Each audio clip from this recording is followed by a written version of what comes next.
Assalamualaikum warahmatullahi wabarakatuh. Halo, sahabat-sahabat podcast. Senang sekali bisa kembali hadir bersama Anda. Perkenalkan, saya Aditya Sigit Pamungkas, salah satu peserta latihan dasar CPNS 2025, gelombang 11, angkatan 73 dari kelompok 1. Kali ini, kita akan mengupas salah satu nilai penting dalam core values berakhlak, yaitu akuntabel. Kita akan bahas lewat pendekatan 5W1H, supaya lebih mudah dipahami what, why, who, when, where, dan how.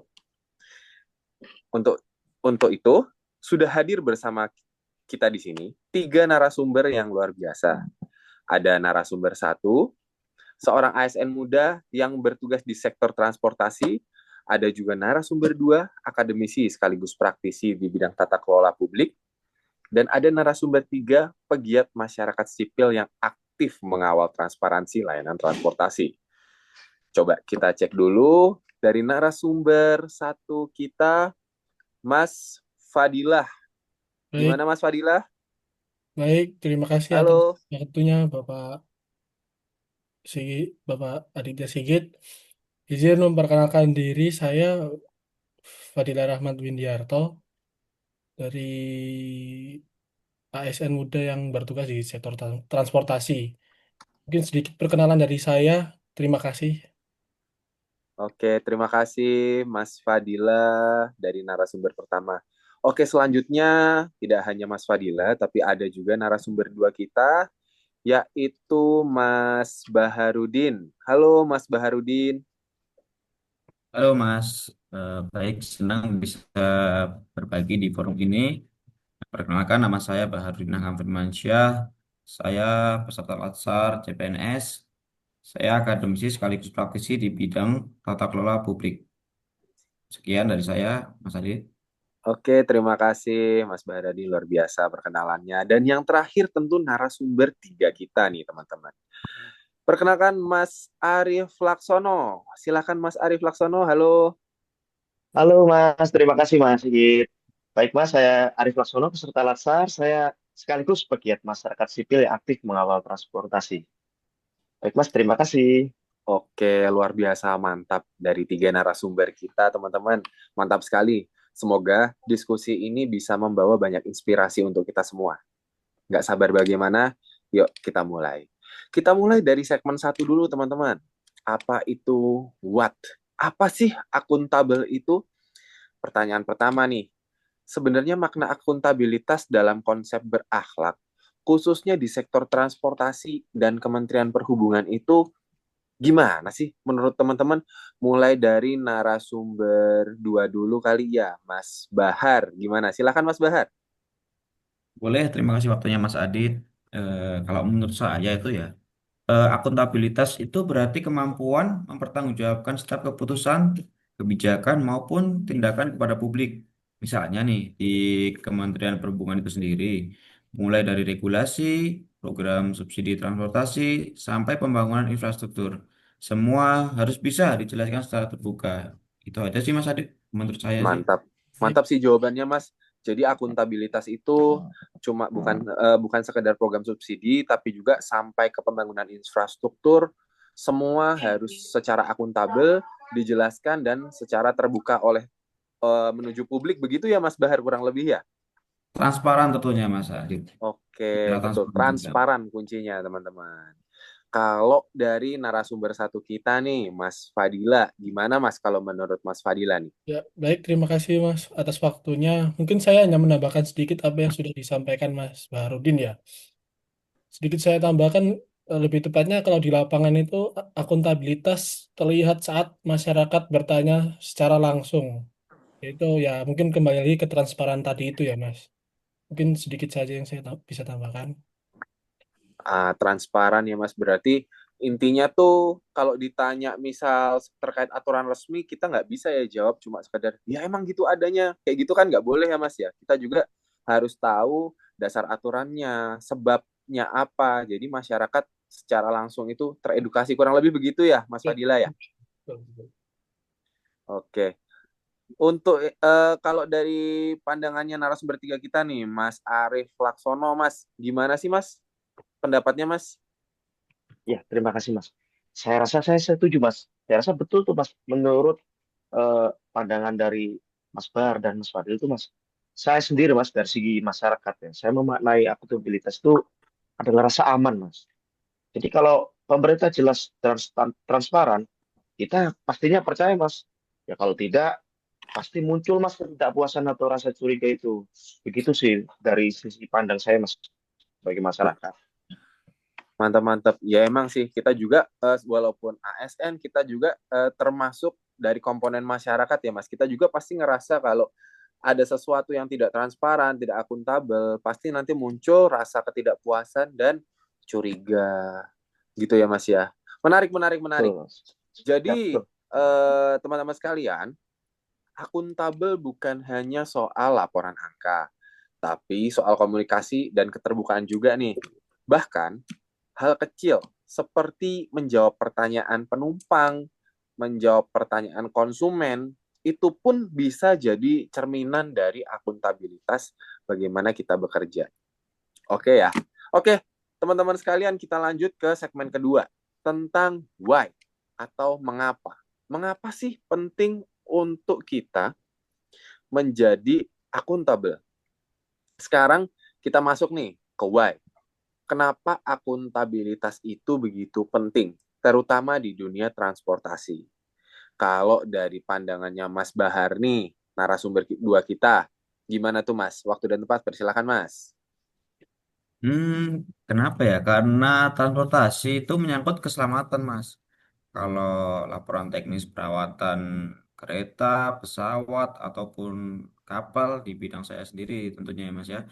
Resiko nyawa penumpang itu mutlak, Mas. Nggak bisa ditawar lagi, Mas. Jadi Betul, betul, betul. akuntabilitas itu bukan hanya pilihan, melainkan keharusan, Mas. Betul Mas, mantap, setuju juga Mas saya bahwa akuntabilitas itu bukan pilihan, tapi top tier dari pilihan ataupun keharusan. Kalau dari narasumber satu kita nih, Mas Fadila, gimana Mas? Ya, baik Mas. Saya sendiri sebagai ASN muda ya, merasakan secara langsung. Kalau kita jujur dalam mengerjakan laporan, atasan langsung kita pasti percaya terhadap apa cara kerja kita. Tim kerja pun menjadi solid. Tapi sekali saja ada manipulasi dalam mengerjakan laporan, citra instansi yang mulanya sudah dibentuk secara bagus, bisa saja langsung hancur, Mas.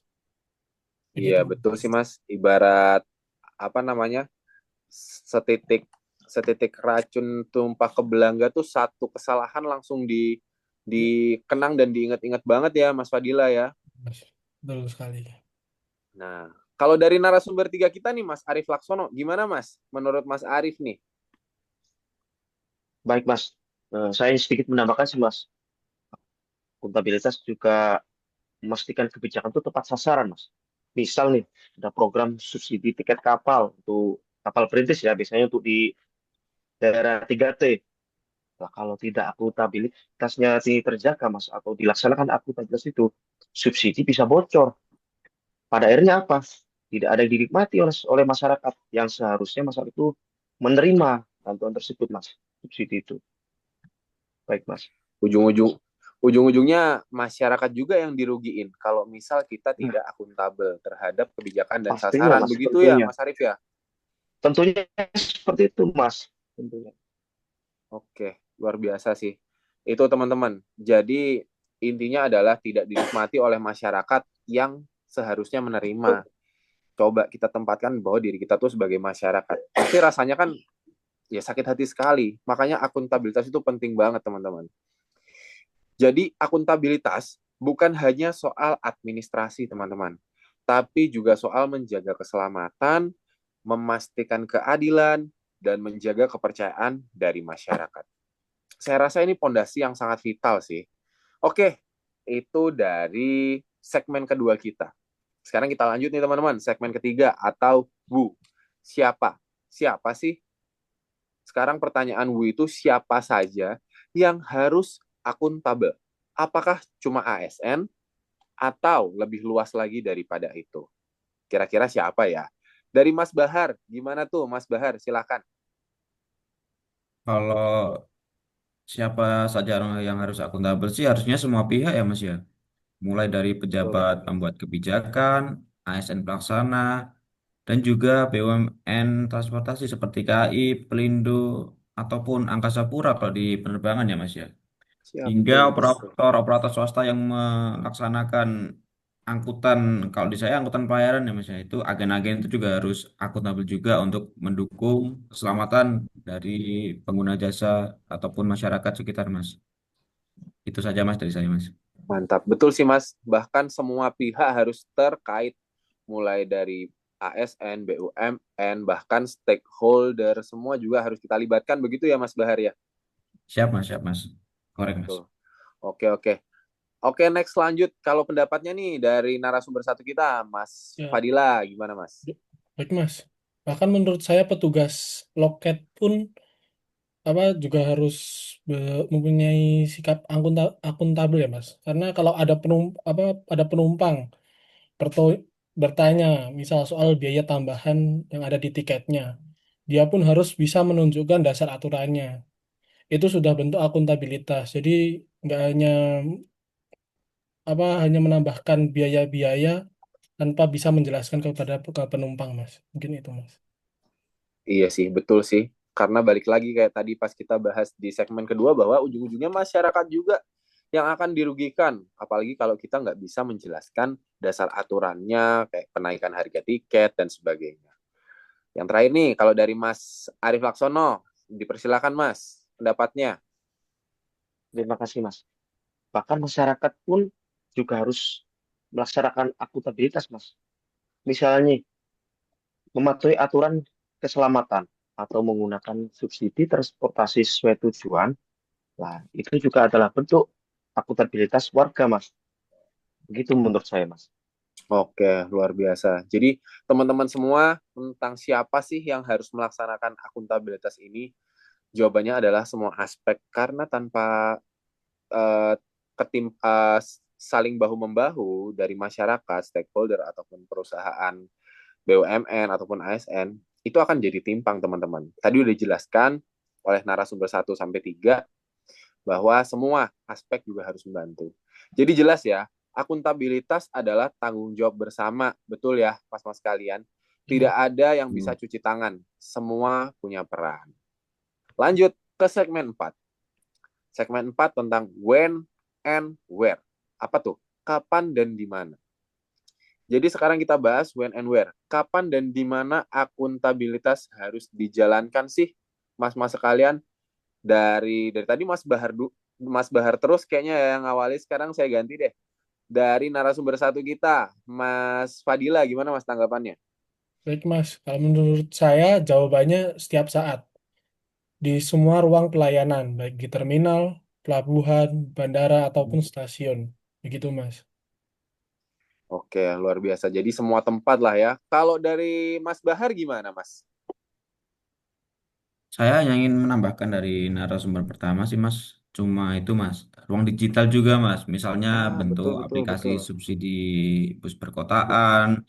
Kalau jadwal, tarif, dan rutenya jelas, itu juga salah satu bentuk akuntabilitas digital Mas. Kan sekarang zamannya serba digital kan Mas, menggunakan teknologi. Itu aja sih Mas. Betul, kayak contoh angkutan Trans Jawa, Trans Jateng lah kalau di tempat saya mungkin ya Mas. Jadi jadwal, tarif, dan rutenya jelas tuh. Bayangin aja kalau emang nggak akuntabel, wah pasti ribuan orang yang mau kerja jadi terbengkalai. Nggak tahu jadwal, jadwal berantakan. Pokoknya rugilah pokoknya. Gitu ya Mas ya. Oke, dari narasumber 3 nih Mas Ya Arief Mas. Laksono, gimana Mas kira-kira? Baik, Mas. Kalau dari segi masyarakat, Mas, saya ada contoh lain, Mas. Bahkan ketika terjadi kecelakaan transportasi, misalnya nih, Mas, kecelakaan transportasi udara, publik pasti menunggu penjelasan resmi dari Kementerian Perhubungan, Mas. Jika jelas, cepat, masyarakat pasti akan percaya, Mas. Kalau lambat, pastilah timbul, Mas, di situ kecurigaan masyarakat, Mas. Betul, betul, betul. Jadi emang harus cepat, cepat dan akurasi dari informasinya itu harus aktual. Begitu ya kurang lebih ya Mas Arief Laksono. Betul, Mas. Betul, Mas. Ya, ya teman-teman, artinya akuntabilitas itu tidak ada batasan ruang dan waktu. dari layanan langsung hingga layanan digital, dari kondisi normal sampai kondisi saat-saat krisis, semua itu butuh transparansi. Tidak ada yang ditutup-tutupi, tidak ada yang dikarang-karang, ataupun yang terkesan menguntungkan satu atau lain pihak. Kita lanjut ke segmen 5 nih, teman-teman sekalian. Segmen 5 ini adalah how, tentang bagaimana membangun akuntabilitas. Nah, yang paling penting, bagaimana kita membangun budaya akuntabel di Kementerian Perhubungan maupun sektor transportasi. Mulai dari Mas Baharudin, silakan Mas. Kalau saya menjelaskan 3 kunci aja Mas secara umumnya. Yang pertama itu sistem yang jelas, yang kedua yaitu SDM berintegritas, dan yang ketiga yaitu teknologi untuk mendukung transparansi dari itu sendiri, Mas. Terima kasih, Mas. Oke. Bagus tuh, yang penting transparansi. Dari tadi kita bahasnya transparansi, emang itu adalah kunci sih ya, teman-teman semua. Kalau dari Mas Fadila, gimana Mas? Ya, Silakan. Mas. Kalau di Kemenhub sendiri ada salah satu contoh yaitu etiketing, Mas. Dalam sistem etiketing kapal penyeberangan. Dengan sistem ini biaya tiket penyeberangan satu tidak jelas, jadi masyarakat tidak bisa lagi dikenakan pungutan biaya atau tambahan biaya yang tidak jelas, Mas. Itu, Mas. Oke, luar biasa. Kalau dari narasumber 3 kita, Mas Arief Laksono, ada tambahan, Mas? Baik, ada Mas. Jadi Mas, apa yang sudah dijelaskan dari Mas Bar dan Mas Fadil, jadi saya jadi teringat contoh nyata Mas dari seorang pemimpin yaitu Bapak Ignatius Jonan. Pada saat beliau menjabat sebagai Menteri Perhubungan, beliau menertibkan tiket gelap di kereta api, memperbaiki manajemen kereta api, dan memperkenalkan sistem online. Hasilnya nyata, keuangan KAI membaik, pelayanan meningkat, dan citra instansi ikut terangkat, Mas. Begitu kiranya, Mas. Betul, Mas. Betul. Beliau juga dikenal berani menindak tegas siapapun yang tidak akuntabel. Beliau sering turun tangan langsung ke lapangan, mengecek pelayanan tanpa pemberitahuan, sehingga pegawai terbiasa bekerja sesuai aturan, bukan karena diawasi, Mas. Ya, Mas. Mantap. Selain itu, ini, Mas, beliau juga menekankan zero tolerance terhadap pungli di pelabuhan. Semua biaya dipajang di papan informasi. Jadi masyarakat tahu berapa biaya yang resmi. Begitu, Mas. Wah, luar biasa sih. Saya juga sebagai dulu pengguna transportasi kereta api pada saat itu emang merasa dari kisah Pak Jonan ini inspiratif sekali ya teman-teman. Jadi akuntabilitas bukan sekedar teori belaka, tapi dijalankan dengan kepemimpinan tegas, pemanfaatan teknologi, dan komitmen yang kuat. Saya rasa ini teladan nyata buat kita semua, buat generasi muda, buat insan perhubungan, sebagai contoh dan role model yang sangat baik. Oke, teman-teman sekalian, sebelum menutup, saya ingin mendengar refleksi pribadi nih dari teman-teman. Apa arti akuntabel bagi Anda? Mulai dari narasumber satu kita, Mas Fadil, dipersilakan. Baik, Mas. Menurut saya, akuntabel adalah menjaga kepercayaan publik. Sekali kepercayaan itu hilang, sulit untuk dikembalikan. Seperti itu, Mas. Oke, lanjut oleh Mas Bahar. Silakan, Mas, refleksinya. Kalau untuk saya, akuntabilitas itu adalah fondasi keberlangsungan organisasi. Kalau tanpanya itu sistemnya runtuh, Mas. Kayak itu, Mas. Sego kucing nggak ditaleni, Mas. Ambiar, Mas. Betul, sego kucing rak ditaleni ambiar pasti. Udah kecil nggak ditaleni ambiar. Iya, Oke, Mas. kalau yang terakhir nih dari Mas Arief Laksono, silakan Mas, refleksinya. Baik, Mas. Terima kasih, Mas. Saya sebagai masyarakat sangat singkat, Mas, memaknai akuntabilitas. Bagi saya, akuntabilitas adalah jaminan keadilan. Masyarakat yakin bahwa haknya terpenuhi. Itu saja, Mas. Luar biasa. Jadi teman-teman semua, para hadirin, indah sekali refleksinya. Dari diskusi ini kita belajar. Akuntabilitas berlaku untuk siapapun, kapanpun, dan dimanapun. Ia bisa diwujudkan melalui sistem yang jelas, integritas pegawai, dan pemanfaatan teknologi. Teladan dari tokoh seperti Pak Ignatius Jonan membuktikan bahwa dengan akuntabilitas, perubahan nyata bisa tercapai. Akhir kata, terima kasih banyak untuk ketiga narasumber yang telah berbagi, baik dari Mas Arief Laksono, Mas Fadila, dan Mas Bahar. Semoga perbincangan ini menginspirasi kita semua agar selalu bekerja dengan nilai berakhlak, khususnya akuntabel. Sampai jumpa di episode berikutnya. Tetap semangat, tetap berakhlak. Wabillahi taufiq wal hidayah. Wassalamualaikum warahmatullahi wabarakatuh.